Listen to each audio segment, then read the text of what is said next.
Students, आज हम start करेंगे अबव प्रिंसिपल देखेंगे, अबव का सिद्धांत देखेंगे, N+L रूल। अब तक के हमने क्या जाना था कि एटम्स के बारे में क्या जाना कि एटम्स परमाणु जो होते हैं इसके सेंटर में एक न्यूक्लियस होता है, इसके अंदर जो होते हैं प्रोटॉन और न्यूट्रॉन प्रेजेंट होते हैं, इसके चारों ओर इलेक्ट्रॉन जो होते हैं इस तरीके से वृत्ताकार जो है वो गति करते रहते हैं। अब तक के हम लोगों ने यही जाना था,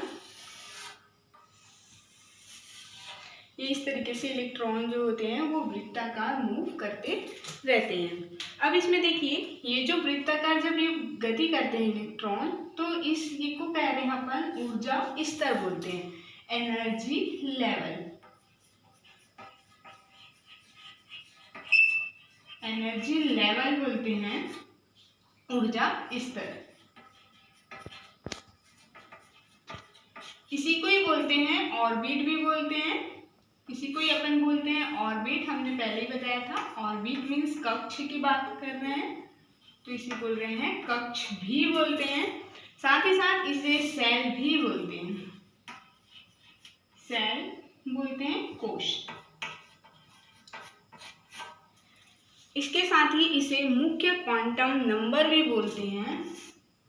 मुख्य क्वांटम नंबर जो हमने अभी पहले बताया था, क्वांटम नंबर में बताया था प्रिंसिपल क्वांटम नंबर में, तो पहला जो वो था मुख्य क्वांटम नंबर था, तो इसको लिखेंगे अपन principal quantum number. Principal quantum number जिसे अपन बोल रहे हैं मुख्य क्वांटम संख्या बोलते हैं, मुख्य क्वांटम संख्या। एक ही जो इलेक्ट्रॉन जो है वो एक जगह जब मूव कर रहा है, वृत्ताकार जब गति करता है, उसी को ही हम कई सारे नामों से जानते हैं। एनर्जी लेवल बोल रहे हैं, ऊर्जा स्तर, ऑर्बिट भी बोलते हैं, सेल भी बोलते हैं और प्रिंसिपल क्वांटम नंबर भी बोलते हैं। तो इनका मान जब इलेक्ट्रॉन न्यूक्लियस के चारों ओर जब इस तरीके से मूव करता है तो इसको बोलते हैं अपन के बोल रहे थे, यहाँ पे बोलेंगे एल बोलेंगे, एन बोलेंगे, और इस तरीके से होगा तो एन पी क्यू आर इस तरीके से बोला जाता है। इसको इधर लिख देते हैं के एल एम एन। इनका मान अगर देखें, इसकी जो वैल्यू देखें तो मुख्य क्वांटम संख्या क्या होती है, 1 से स्टार्ट होती है। तो एक न्यूक्लियस है, इसके चारों ओर जब इलेक्ट्रॉन मूव कर रहा है, पहले ऑर्बिट में कर रहा है, इसलिए के का मान होता है यहाँ पे 1, फिर ये हो जाएगा 2, फिर ये इस तरीके से 3 और ये 4।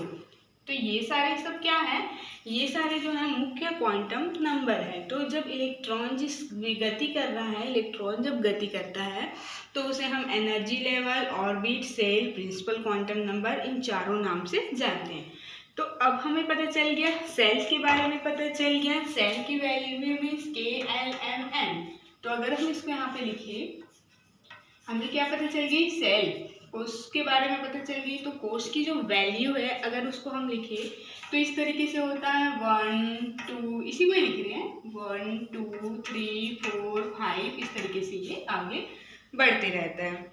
अब ये जो सेल लिखे हैं, ये जो कोश होती है, ये कोश जो होती है ये कई सारे सब सेल से मिलकर बनी हुई होती है।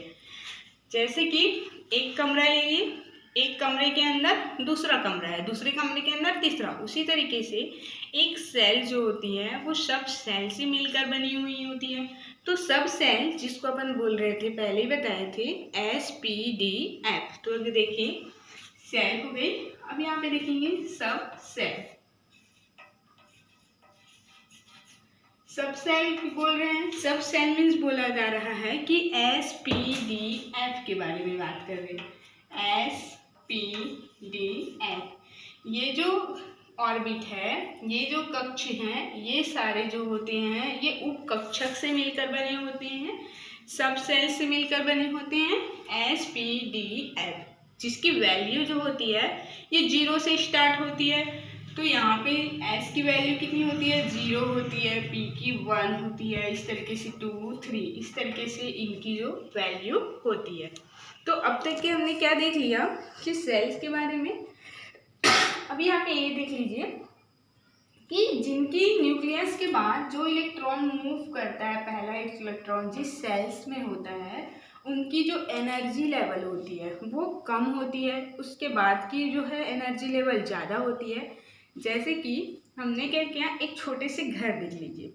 एक छोटे से घर में आप उसको देख के बता सकते हो कि इसमें एक ही कमरा होगा। अब बड़ा सा घर देखोगे आप तो उसमें बता सकते हो देख के कि इसमें एक से अधिक कमरे होंगे। उसी तरीके से ये एक छोटा सा सेल है। अब इस छोटे से सेल है मीन्स इसमें एक ही कमरा है, मतलब कि एक ही सब सेल है, तो इसलिए इसको बोल रहे हैं एस बोल दिए। अब इससे थोड़ा सा बड़ा है तो इसमें दो सब सेल हो गए, तो यहाँ पे एस भी होगा और यहाँ पे होगा पी। तीसरे सब सेल की बात करें तो तीसरा थोड़ा उससे भी बड़ा है, तो ये हो जाएगा एस पी डी। चौथे की बात करें हम तो चौथा और बड़ा है, तो ये हो जाएगा एस पी डी एफ। इस तरीके से ये जो सेल होते हैं उसके अंदर सब सेल है, ये एक सेल है उसके अंदर सब सेल है एस, दूसरा सेल है उसके अंदर दो सेल है एस पी, तीसरे में एस पी डी, चौथे में एस पी डी एफ।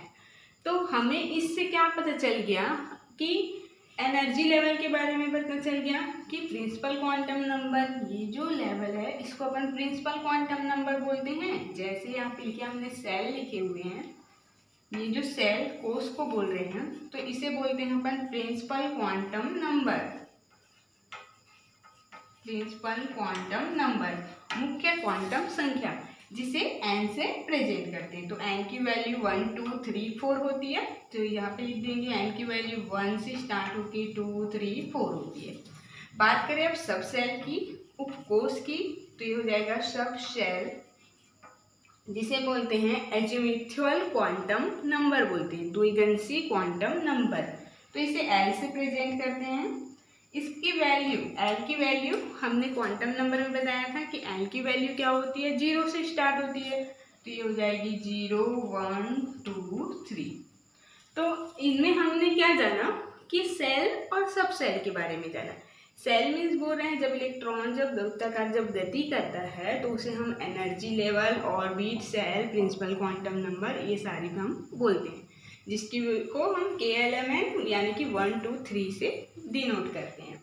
अब सब सेल के बारे में, तो सब सेल जो होती है वो सेल के अंदर होती है। एक सेल है उसके अंदर सब सेल होती है, तो सब सेल से मिलकर ही सेल बनता है। तो एक सेल है तो उसमें एक सब सेल है, फिर उससे थोड़ा बड़ा सेल है मतलब उसमें दो सब सेल है। इस तरीके से हमें सेल और सब सेल दोनों के बारे में क्लियर हो गया, दोनों के बारे में हमें पता चल गया।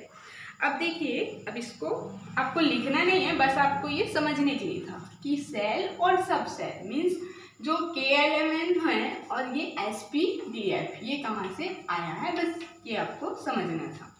ठीक है, यहाँ तक कि क्लियर हो गया। अभी हम इसे साफ कर देते हैं।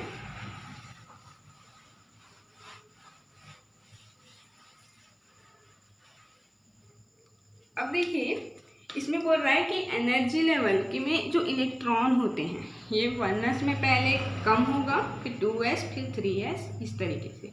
लेकिन एनर्जी लेवल जो हमने अभी बताया था कि 1s बोले थे, 2s बोले थे, 2p बोले थे, 3s, 3p, इस तरीके से जो है इसमें ऊर्जा का क्रम नहीं बढ़ता है। लेकिन इसके लिए अबव का प्रिंसिपल दिया गया कि अबव के प्रिंसिपल में बताया गया कि ये जो है इलेक्ट्रॉन की जो एनर्जी लेवल है वो किस तरीके से बढ़ती है। देखिए, हमने अभी क्या बताया था आपको, न्यूक्लियस बताया था, इसके चारों ओर इस तरीके से इलेक्ट्रॉन जो है वो मूव करता था। अभी हमने बताया तो यहाँ पे हमने लिखा था S लिखा था, SP लिखा था, SPD लिखा था, SPDF, इस तरीके से लिखे हुए थे। तो अगर इसको नाम अगर हम दे दें तो ये हो जाएगा 1s, यहाँ पे नाम दे दे 2, दूसरे ऑर्बिट में है इसलिए यहाँ पे लिख दिया हमने 2, तीसरे ऑर्बिट में है इसलिए 3s, 3p, 3d, यहाँ पे चौथे में है इसलिए 4s, 4p, 4d, 4f। तो इस तरीके से इलेक्ट्रॉन जो होते हैं वो नहीं बढ़ते हैं, इसके लिए अबव प्रिंसिपल दिया। ये तो था इनकी कक्ष के बारे में बोल रहे थे हम। तो अबव प्रिंसिपल अगर अपन देखें तो अबव जो है वो किसी साइंटिस्ट का नाम नहीं होता, बल्कि एक जर्मन वर्ड होता है। इसका मतलब बोलता है बिल्डिंग अप होता है, निर्माण करना होता है। तो हम इसमें सिद्धांत को अगर देखें, इस सिद्धांत को यहाँ पे लिख देते हैं अपबहु सिद्धांत। अपबहु सिद्धांत क्या बोलता है इसमें कि इलेक्ट्रॉन का ऊर्जा जो है वो कम ऊर्जा वाले, मतलब कि इलेक्ट्रॉन जो है वो कम ऊर्जा वाले कक्षक में पहले जाता है, उसके बाद जो होता है वो ज़्यादा ऊर्जा वाले कक्षक में जाएगा। तो अगर इसकी डेफिनेशन देखें, इसकी अपबहु सिद्धांत देखें, तो ये आप लोग नोट कर लीजिए। इलेक्ट्रॉन जो होते हैं वो कम ऊर्जा वाले कक्षक में पहले जाते हैं। जैसे हमने लिख दिया यहाँ पे इलेक्ट्रॉन कम ऊर्जा वाले कक्षक में पहले भरेगा, क्योंकि जिनकी ऊर्जा जो है वो कम होगी, इलेक्ट्रॉन पहले उसमें भरेगा। तो इलेक्ट्रॉन कम ऊर्जा वाले कक्षक से अधिक ऊर्जा वाले कक्षक की ओर बढ़ता है। इलेक्ट्रॉन कम ऊर्जा वाले कक्षक से अधिक ऊर्जा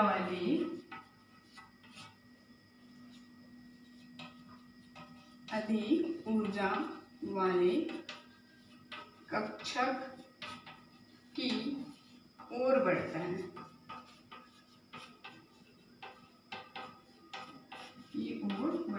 है, ये इसकी डेफिनेशन। अपबहु सिद्धांत में बोल रहे हैं। इसे अपबहु जो होती है इसको क्लेचको नामक साइंटिस्ट ने दिया था। ये अपबहु मीन्स बोल रहे हैं एक जर्मन वर्ड है जिसका मतलब होता है बिल्डिंग अप होता है, निर्माण करना, किसी भी चीज़ के निर्माण करने की बात कर रहे हैं। तो इसमें इस सिद्धांत में क्या बोला जा रहा है कि इलेक्ट्रॉन कम ऊर्जा वाले कक्षक से अधिक ऊर्जा की ओर जाता है, मतलब जिसमें ऊर्जा कम होगी उसमें पहले इलेक्ट्रॉन बढ़ेगा, फिर उसके बाद जो ऊर्जा होगी उसमें बढ़ेगा, फिर उसके बाद जो होगी उसमें बढ़ेगा। इस तरीके से ये कम से अधिक ऊर्जा वाले कक्षक की ओर बढ़ता रहता है। इसको अगर हम इस तरीके से आरेख में देख ले, तो इसको बनाने से पहले ये देख लेना कि आप लोग की कॉपी में देखिए इस तरीके से लाइन हुआ है। तो फर्स्ट में क्या लिखोगे आप 1 लिखोगे, तो यहाँ पे एक लाइन छोड़ के लिखोगे 2, सेकेंड लाइन को छोड़ के लिखोगे 3। इस तरीके से आपको लिखना है। 1s लिख दोगे, 2 के पास क्या है 2s लिख दोगे, 2p लिख दोगे, जिस तरीके से हमने पहले लिखा था दूसरे ऑर्बिटल में 2 ही तो सब सेल होंगे, तीसरे में है तो 3s 3p 3d, इस तरीके से आपको लिखना है थोड़े से गैप करके। तो अब देखिए हम इसकी आरेख बना लेते हैं। अपबहु सिद्धांत में ये तो था, उसकी डेफिनेशन थी, परिभाषा थी, सिद्धांत। अब हम इसको लिखें। सबसे पहले इसमें नंबरिंग डाल लेते हैं। 1 एक एक लाइन छोड़ के डालिए, 2 ये लिखिए, 3 4 5 6 7, इस तरीके से देखिए 1 2 3 4 5 6 7 नंबर तक के डाल दे, और भी आगे आप डाल सकते हो। अब देखिए 1 में कितने थे, एक ही s थे, तो यहाँ पे लिख देंगे हम s ऑर्बिटल्स एक ही था, तो यहाँ पे लिख दिए हम s लिख दिए, 1s लिख दिए। दूसरे में क्या था 2s था, तो यहाँ पे लिख देंगे हम 2s लिख देंगे, यहाँ पे लिख देंगे हम 2p। तीसरे में क्या था, यहाँ पे 3s होगा और 3p भी होगा और 3d होगा। चौथे में क्या होगा 4s होगा। हमने अभी जो पहले बताया था ऑर्बिट में, मतलब कि चौथे जो सेल है उसमें सब सेल भी होंगे, तो चौथे नंबर में है तो इसमें 4 सेल होंगे, सब सेल होंगे, तो यहाँ पे लिखेंगे 4s 4p 4d 4s। 5 को अगर अपन देखें तो 5 को भी इस तरीके से लिख दें, 5s 5p 5d 5f। 6 वाले को लिखें तो 6s 6p 6d 6f।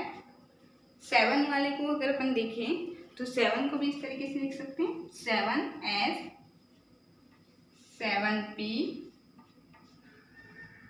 7d 7f।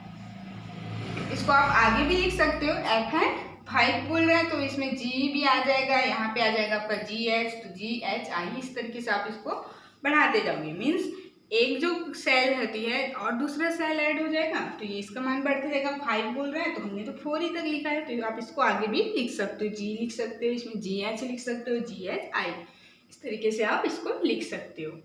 अब देखिए ये तो अपन लिख लिए, अब इस और सब सेल को लिखें। अब इसको गोला लगा देते हैं, इस तरीके से राउंड कर दीजिए ताकि इसको हमने एनर्जी लेवल देने के लिए इजी बन गया। इस तरीके से इसे राउंड गोला बना लीजिए।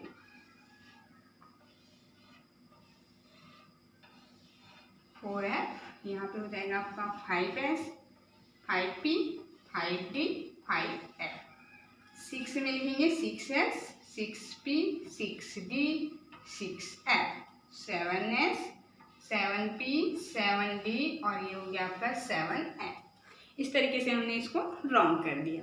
अब हमको क्या करना है, यहाँ पे से एक एनर्जी लेवल दे दीजिए। यहाँ पे इसको इस तरीके से लाइन खींच दीजिए, इसका नाम रख दीजिए एनर्जी लेवल।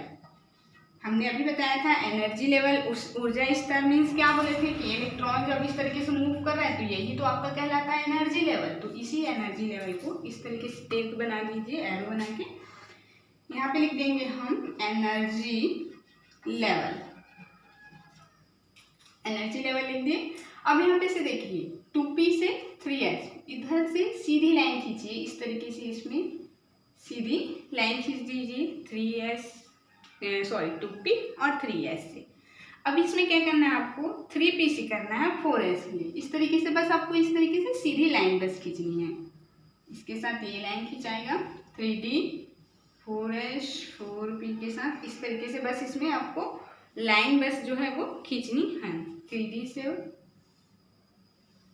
5F 4 6S तक की चला जाएगा। अब 4F से यहाँ से लाइन खींच दीजिए, बस आपको इस तरीके से सीधी लाइन बस खींचनी है।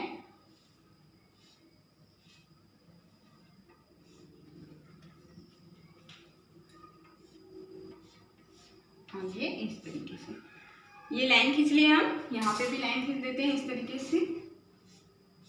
अब इसमें एरो लगा दीजिए, एरो जो है वो इस तरफ लगाइए, इधर एरो लगा दीजिए कि पता चले यहाँ से यहाँ तक क्या रहेंगे। सब में एरो लगा दिए। अब देखिए ये तो अपन एरो लगा दिए।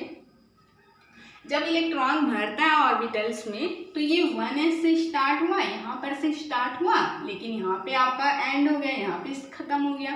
फिर 2s में 2s से स्टार्ट हुआ, यहाँ पे खत्म हो गया। फिर 3p से स्टार्ट हुआ और यहाँ पे इसकी एंडिंग हो गई। तो इनकी जो यहाँ से स्टार्ट होके यहाँ पे एंड हो रहा है, फिर से नया जो इलेक्ट्रॉन जो भर रहा है वो फिर से यहाँ से स्टार्ट होके यहाँ पे एंड हो रहा है, फिर स्टार्ट होके एंड हो रहा है। तो हम इनको अगर जोड़ दें तो जोड़ने के लिए क्या करेंगे, बीच से इस तरीके से डॉट डॉट लाइन खींच दीजिए और यहाँ पर से इसको इस तरीके से जोड़ दीजिए। यहाँ पे से बीच से अपन डॉट लाइन खींचे, यहाँ पे से बीचों बीच से डॉट लाइन खींचते रहिए और इसको इस तरीके से जोड़ दीजिए।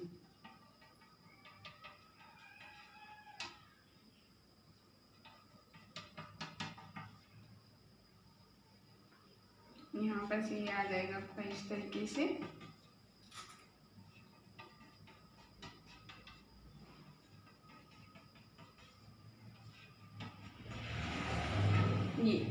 ये बन गया आपका अफबाऊ प्रिंसिपल का आर्य।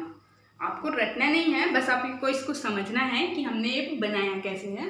तो ये सब आप लोगों को क्लियर हो गई। अब देखिए जब इसमें इलेक्ट्रॉन क्या बोला गया है इस परिभाषा में, इलेक्ट्रॉन कम ऊर्जा वाले कक्षक से अधिक ऊर्जा वाले कक्षक की ओर बढ़ता है।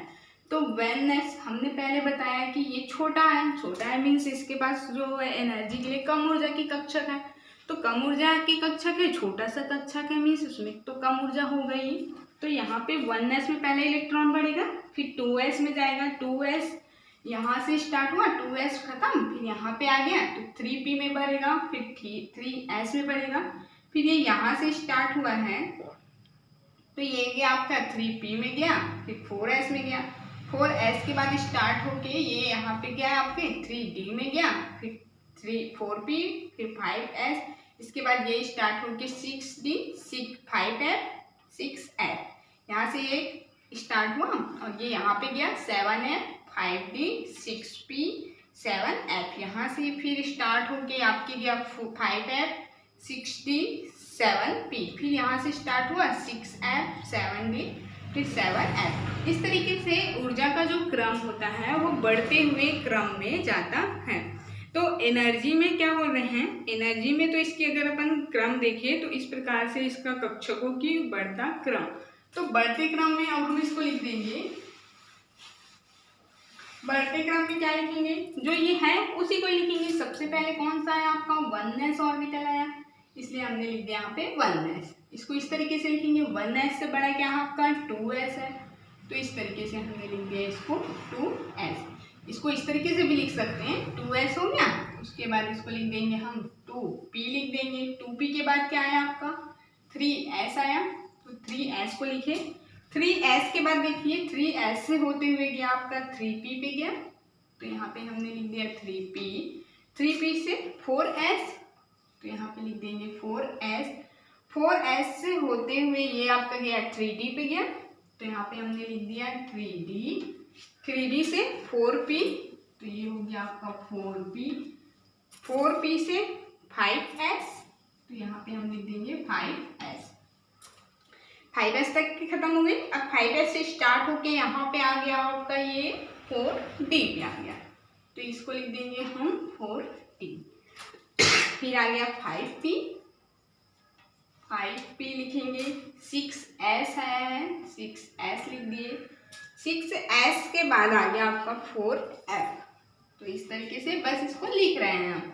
4f के बाद इलेक्ट्रॉन किस में गया आपका 5d में गया, तो यहाँ पे लिख देंगे हम 5d।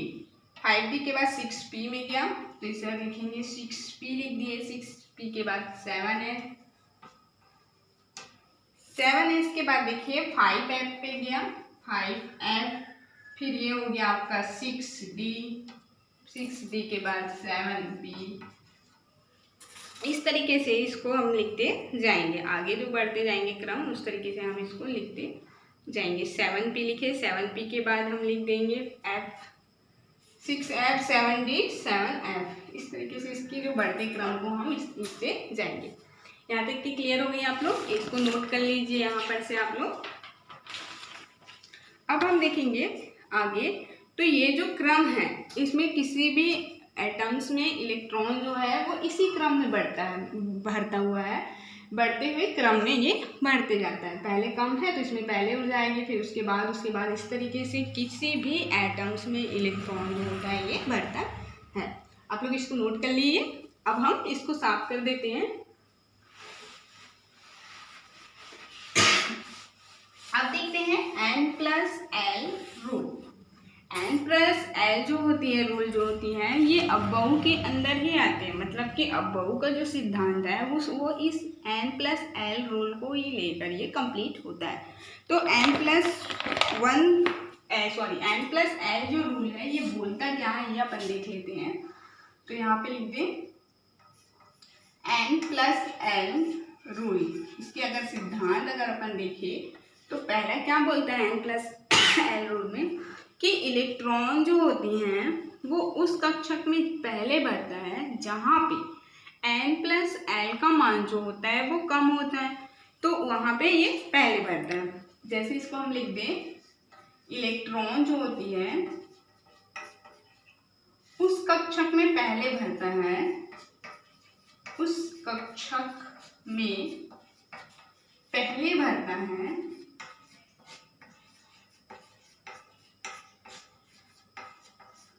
उस कक्षक में इलेक्ट्रॉन उस कक्षक में पहले बढ़ता है जिसका n+l का मान, जिसका n+l का मान जो होता है वो कम होता है।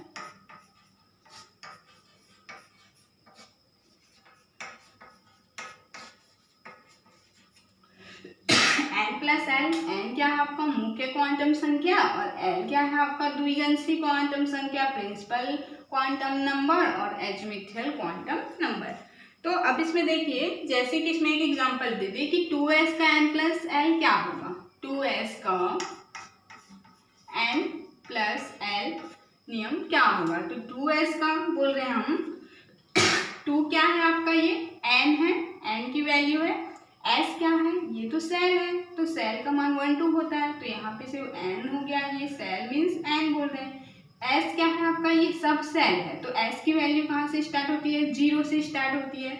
जैसे यहाँ पे हम लिख दे एस पी डी एफ, तो एस की वैल्यू क्या होती है, 0 से स्टार्ट होती है, 1 2 3। एन का अगर हम लिखे के एल एम एन, तो इसकी वैल्यू कहाँ से स्टार्ट होती है, 1 2 3 4। तो ये 2 क्या है आपका, एन है, और यहाँ पे एस क्या है, एस ऑर्बिटल कहाँ से स्टार्ट होता है, एल 0 से स्टार्ट होता है। तो अगर हम इसको लिख दें, एन की जगह में क्या लिखेंगे, 2 लिखेंगे, 2 प्लस एस, एस मीन्स क्या हो गया आपका, ये 0 से स्टार्ट होता है, द्विगंसी क्वांटम नंबर जो होती है, एल मीन्स द्विगंसी क्वांटम संख्या, तो द्विगंसी क्वांटम संख्या जो होती है वो 0 से स्टार्ट होती है, तो हम इसको 0 लिख देंगे। तो ये क्या हो गया आपका, 2 ही हो गया। तो 2s का अगर हम मान देखेंगे, 2s का n प्लस एल का जो वैल्यू देखेंगे, ये हो जाएगी आपकी 2 ही होगी। ऐसे ही एक एग्जांपल देख देते हैं, जैसे कि 3D का n प्लस एल कितना होगा, ये तो 2s का था। ऐसे ही अगर अपन एक एग्जांपल देखते हैं, ये जो n प्लस एल का रूल है, ये जो नियम बोल रहा है, इसी का एक एग्जांपल देख लेते हैं। इसमें क्या बोल रहा है, इलेक्ट्रॉन उस कक्षक में पहले बढ़ता है जिसका n प्लस का मान जो कम होगा। तो एक एग्जांपल देख लेते हैं 3D का। 3D का n प्लस एल की वैल्यू क्या होगी, 3D का n प्लस एल, इसकी अगर वैल्यू देखें अपन, तो 3 क्या आपका n है, और d कितने होते हैं, 2 होते हैं, तो यहाँ पे लिख देंगे 2। तो यहाँ पे n की वैल्यू की जगह में क्या लिखेंगे हम, n की वैल्यू दी हुई है 3 प्लस l d है, तो d की स्टार्टिंग क्या होती है, 2 से होती है, तो 3 प्लस 2 इक्वल कितने हो गए, यहाँ पे 5 हो गए। ये तो हो गया आपका 3D n की वैल्यू। अब इसमें 4s की बोले, 4s की अगर n प्लस एल की वैल्यू देखे, तो 4 क्या है आपका n, और s क्या है आपका द्विगंसी क्वांटम संख्या l है ये, तो यहाँ पे लिख देंगे 4 प्लस s बोल रहे हैं द्विगंसी क्वांटम नंबर स्टार्ट कहाँ से होता है, 0 से स्टार्ट होता है। s जो होती है ये 0 से स्टार्ट होती है, तो यहाँ पे लिख देंगे हम इसको 0 कर दे दोनों को, तो ये होगा 4 का 4 हो जाएगा। तो अब इसमें बताइए कि इन दोनों में इलेक्ट्रॉन जो होता है वो किस में पहले बढ़ेगा। 3D का n प्लस 1 में होता है, इसकी n प्लस वैल्यू हो गई आपकी 5 हो जाती है, और 4s की n प्लस जो वैल्यू होगी ये हो जाएगी आपकी 4 हो गई। तो दोनों में देखिए, दोनों की वैल्यू में किसका कम है, इसका कम है, 4s का कम है। तो इसमें क्या बोला जा रहा है कि उस जिसका n प्लस एल कम होगा उसमें जो इलेक्ट्रॉन पहले भरेगा, तो n प्लस एल के मान किस में कम है, इसमें 4 है, इसमें 5 है, तो ये 4s में कम है। तो हमने यही तो लिखा था पहले, यहाँ पे देखिए ये 4s में क्या भरा, पहले इलेक्ट्रॉन भरा, उसके बाद में ही 3D में भरा। क्यों भरा ये क्लियर हो गया आप लोग को, क्योंकि जहाँ पे n प्लस एल की वैल्यू कम होती है उसमें इलेक्ट्रॉन पहले भरता है, और जिसमें ज़्यादा होगी उसमें बाद में भरेगा। तो 4s की n प्लस वैल्यू की कम है, इसलिए 4s में पहले इलेक्ट्रॉन भरा, उसके बाद 3D है, तो यहाँ पे उसके बाद जो है ये 3D में इलेक्ट्रॉन भरता है। यहाँ तक की हो गई क्लियर। आप लोग को इससे रिलेटेड जो भी क्वेश्चन आए तो आप लोग को उससे बन जाएगा, क्योंकि n प्लस एल की वैल्यू जिसकी कम है उसमें पहले भरेगी। अब इसी से देखिए, ये तो था इसमें भरने के नियम में, लेकिन इसमें दूसरा नियम भी कहलाता है कि यदि दोनों कक्षकों की वैल्यू, दोनों की अगर n प्लस एल की वैल्यू एक जैसी हो गई तब किस में भरेगी इलेक्ट्रॉन। ये तो 4 4 था, 4 5 तो हम बता दिए कि इसमें पहले भर गई बाद में इसमें भर गई, लेकिन अगर दोनों की वैल्यू एक जैसी होती है तो पहले किस में भरेगा। तो दूसरा नियम क्या बोलता है, यहाँ पे हम लिख देते हैं, दूसरा नियम बोलता है यदि किन्हीं दोनों कक्षकों की n प्लस एल की वैल्यू अगर एक जैसी हो तो इलेक्ट्रॉन उसमें पहले भरता है जिसकी n की वैल्यू जो होती है वो कम होगी। तो हम इसको लिख दें, यहाँ पे लिख दें, यदि दूसरा रूल बोल रहे हैं ना, यदि किन्हीं दो कक्षकों का, यदि किन्हीं दो कक्षकों की n+l दोनों की वैल्यू अगर एक जैसी होती है, दोनों की वैल्यू, दोनों का जो मान होता है ये समान हो, दोनों का मान समान हो, तो इलेक्ट्रॉन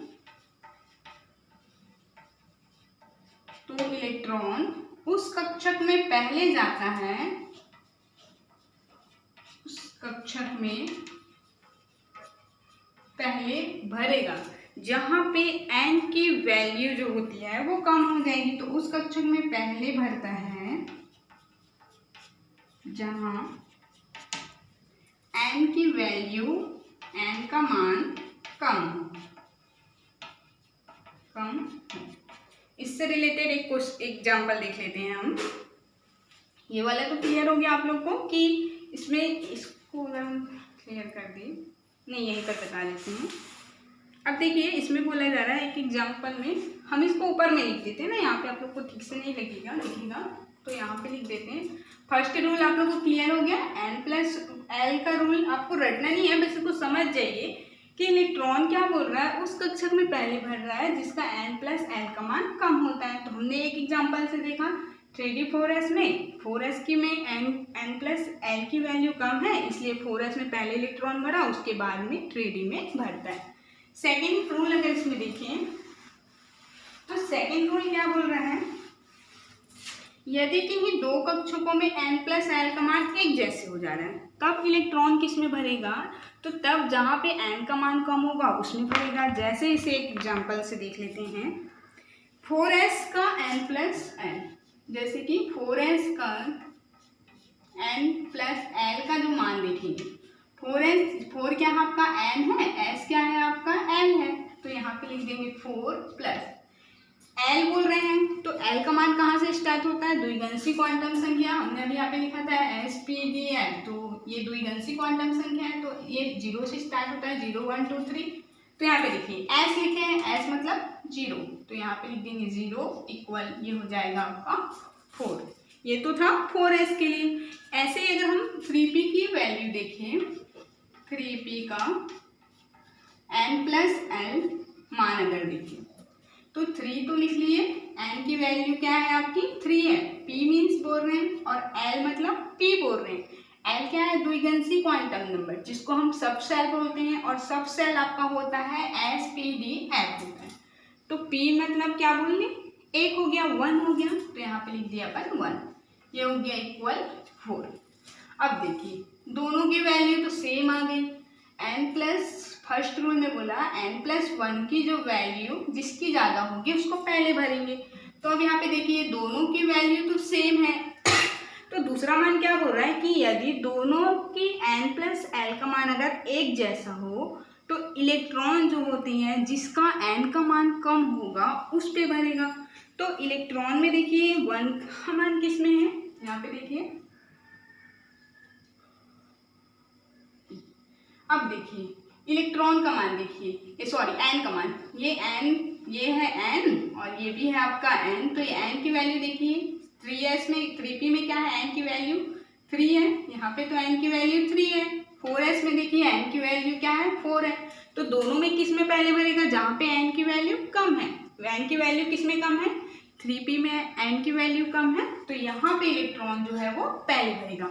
हमने यहाँ पे वही लिखा है, देखिए 3p में पहले इलेक्ट्रॉन भर रहा है क्योंकि यहाँ पे क्या हो रहा है, इसकी n की वैल्यू कम है 4s की कंपेयर में, इसकी तुलना में, तो यहाँ पे बाद में 4s में भरेगा।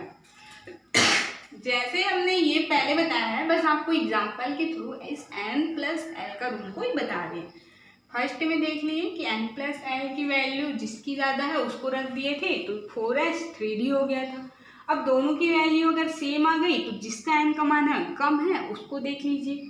तो इन दोनों में अगर देखें तो यहाँ पे देखिए p में 3 है, मतलब n की वैल्यू 3 है, यहाँ पे n की वैल्यू 4 है, तो ये कम वैल्यू है। कम वैल्यू किसकी है, 3p की है, तो 3p जो है वो पहले भरता है, उसके बाद में है जो 4s भरता है। ये यहाँ तक कि आप लोग को सबको क्लियर हो गई कि n+l इससे रिलेटेड अगर क्वेश्चन है तो आप लोग को बन जाना चाहिए। अभी हम इसकी इलेक्ट्रॉनिक विन्यास देख लेते हैं। इसे लिख लिए, अब हम इसे साफ कर देते हैं।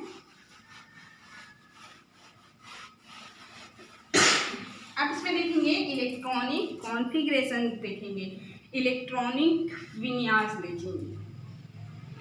इसे भी साफ कर देते हैं।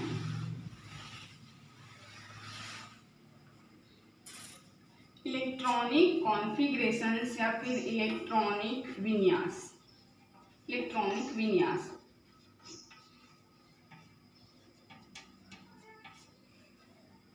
इसको अपन बोलते हैं इलेक्ट्रॉनिक कॉन्फ़िगरेशंस बोलते हैं। तो इलेक्ट्रॉनिक विन्यास में क्या बोल रहे हैं हम, सब सेल क्या था आपका यहाँ पे, सब सेल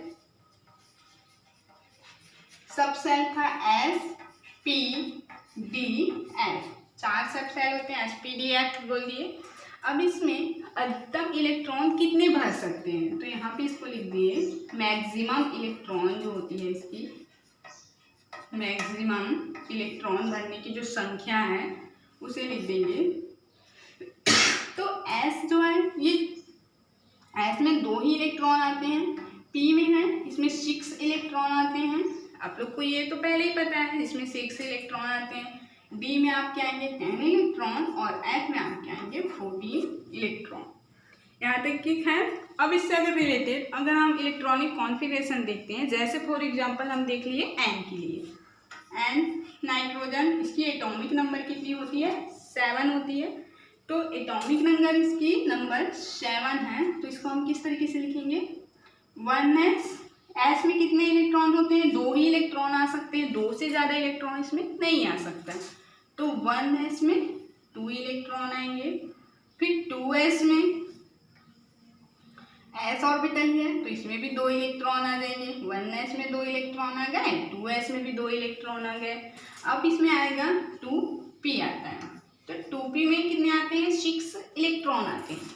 लेकिन अगर हम इन दोनों को करें तो ये क्या हो गया, यहाँ पे 10 इलेक्ट्रॉन हो गए। तो इस यहाँ पे बोला है 7, तो इसमें कितनी जरूरत है, यहाँ पे 4 हो गए, तो यहाँ पे हम लिख देंगे 3। तो इलेक्ट्रॉनिक विन्यास अगर अपन देखें तो N7 है, तो इसका 1s2 2s2 2p3, तो इन दो को कर दें तो 3 तो 5 और 2 7, तो नाइट्रोजन का एटॉमिक नंबर जो होती है 7। तो इस तरीके से किसी भी एटम्स की, किसी भी एलिमेंट के इलेक्ट्रॉनिक विन्यास आप इसको निकाल सकते हैं। अब बाउ रूल से ही है, अब बाउ रूल में हमने अभी लिखा था ना 1s2 2s2 2p6, उसी के रूल के अनुसार से ही हम, उस सिद्धांत के अनुसार से किसी भी एटम्स के जो है, किसी एलिमेंट के इलेक्ट्रॉनिक विन्यास हम निकाल सकते हैं। अब इसमें कुछ अपवाद होते हैं जो कि अबाउ रूल को फॉलो नहीं करते, अबाउ नियम का जो पालन नहीं करते। जैसे कि हम लिख लें क्रोमियम लिखें, ये इम्पॉर्टेंट है, ये अलग से क्वेश्चन आ जाता है आपका। क्रोमियम का एटॉमिक नंबर कितना होता है, 24 होता है। तो अगर हम इसका इलेक्ट्रॉनिक विन्यास निकालते हैं तो इलेक्ट्रॉनिक विन्यास कैसे निकालेंगे, देखिए 1s2 2s2 2p6 इलेक्ट्रॉनिक विन्यास निकाल रहे हैं अपन, क्रोमियम का निकाल रहे हैं, तो ये हो जाएगा 1s2 2s2 2p6, उसके बाद ये हो जाएगा 3s2 3p6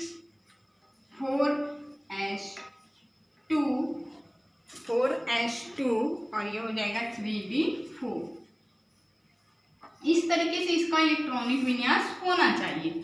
अब बाउ रूल यही तो बोलता है कि S है, S मीन्स इसमें 2 ही इलेक्ट्रॉन आएंगे। अब ये कम ऊर्जा वाला है तो इसमें पहले भरेगा, उसके बाद ही इसमें भरेगा, ऐसा होना चाहिए। बट इसका इलेक्ट्रॉनिक विन्यास ऐसा नहीं होता। क्यों, ये एक क्वेश्चन बन जाता है कि क्रोमियम का जो इलेक्ट्रॉनिक विन्यास जो होते हैं 4s2 3d4 होना चाहिए, बट ऐसा नहीं होता। कारण बताइए करके।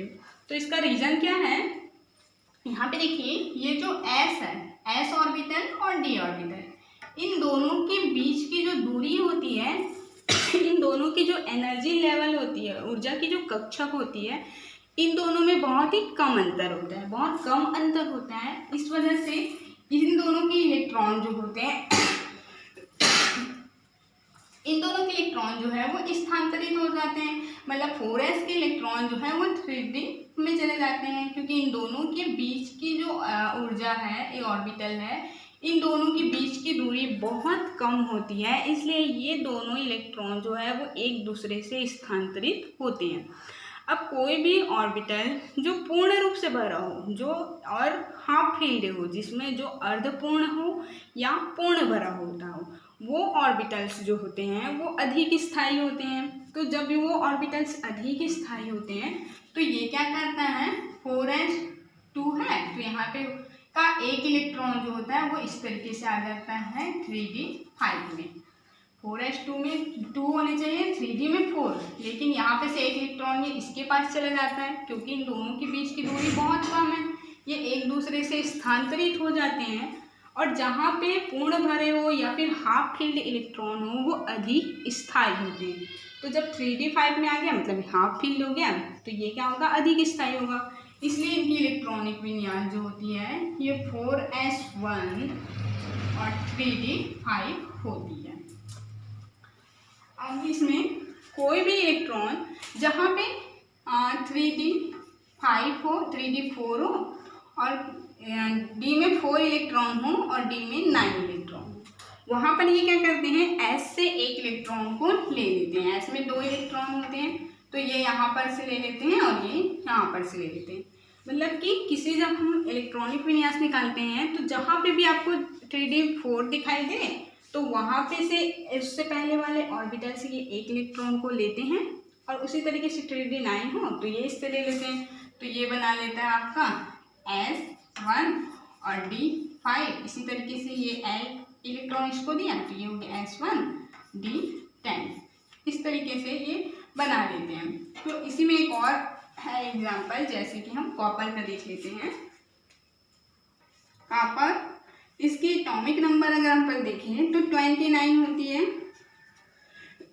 अब देखिए इसकी इलेक्ट्रॉनिक विन्यास अगर हम निकालते हैं तो ये क्या हो जाएगा, 1s2 2s2, ये सारे क्या है अबोव रूल के हिसाब से भरे थे हमने, जो अभी वो स्ट्रक्चर बनाया था अबोव का, उसमें ऐसे ही भरते हैं इलेक्ट्रॉन, तो इसलिए हम इसको ऐसे ही भर रहे हैं। 2p6 3s2 3p6। अब यहाँ पे देखिए इसको होना चाहिए 4s2 और 3d9 होना चाहिए, यहाँ पे होना चाहिए 4s2 3d9। अब बाउ रूल ऐसे ही बोलता है कि s में पूरे इलेक्ट्रॉन भरेंगे उसके बाद ही 2d में जाएगा, तो इस तरीके से इसको होने चाहिए। बट ये ऐसा नहीं होता, इसमें क्या हो जाता है, ऐसा होना चाहिए लेकिन ये क्या हो जाता है 4s1 और 3d10। रीजन वही है जो इसका था कि इन दोनों के बीच जो होती है s और d ऑर्बिटल्स जो हैं इनके बीच की दूरी जो होती है बहुत कम होती है, एनर्जी लेवल बहुत कम होती है, इन दोनों के बीच का गैप बहुत कम है, इसलिए इलेक्ट्रॉन एक दूसरे से स्थानांतरित हो जाते हैं। और जहाँ पे पूर्ण भरे हो या फिर अर्धपूर्ण भरे हो इलेक्ट्रॉन वो अधिक स्थायी होता है, इसलिए ये क्या करते हैं, ये 4s से एक इलेक्ट्रॉन को लेकर ये अपने ऑर्बिटल में पूर्ण भर जाते हैं। 3d10 हो गया मतलब पूर्ण भर गया, तो ये अपने आप को स्थायी बना लेते हैं, इसलिए इनकी एटॉमिक नंबर जो होती है, इलेक्ट्रॉनिक विन्यास जो होती है वो हो जाती है आपकी 4s1 और 3d10 हो जाती है। यहाँ तक की थी ये क्रोमियम का। ये तो हो गया आप लोग को क्लियर। अब इसी से रिलेटेड जितने भी एलिमेंट हो उन सब का इलेक्ट्रॉनिक विन्यास इस अब्बाउ रूल से निकाल लेते हैं। आज हमने देखा अब्बाउ रूल के बारे में, जान गए कि अब्बाउ का सिद्धांत है क्या वो जान गए, सेल सब सेल्स के बारे में जान गए, और इसके इलेक्ट्रॉनिक विन्यास कैसे निकालते हैं ये जान गए, और n+l जो रूल है वो क्या है। तो ये जो n+l रूल होता है इसी को ही लेकर ये जो अब्बाउ का सिद्धांत है ये कंप्लीट होता है। आज आप लोग को बस इतना ही आप लोग को समझ आया होगा, इसको अच्छे से समझिए, ठीक है। अब अपन नेक्स्ट क्लास में देखेंगे।